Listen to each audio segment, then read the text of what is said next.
এটা মোমোর চাটনি, খেতে খুব টেস্টি হয়। এই চাটনিটা বানানোর জন্য শুকনো খোলায় একদম টমেটো, রসুন আর লঙ্কা, শুকনো লঙ্কা ভালো করে সেঁকে নিতে হবে, এটা স্মোকি ফ্লেভার আনার জন্য।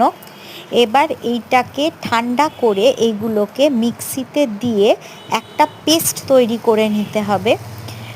পেস্টটা জল ছাড়াই কিন্তু তৈরি করতে হবে।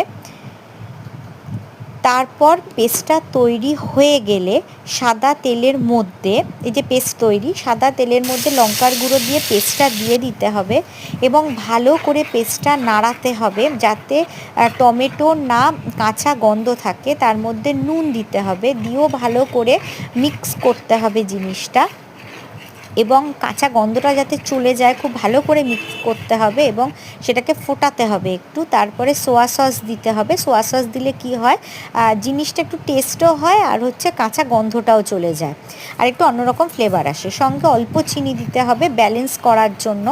এরপর ভালো করে নাড়িয়ে ওটাকে একটু ঠান্ডা করতে হবে। হয়ে গেলে ঠান্ডা করলে চাটনি খেতে খুব ভালো হয়। Try this.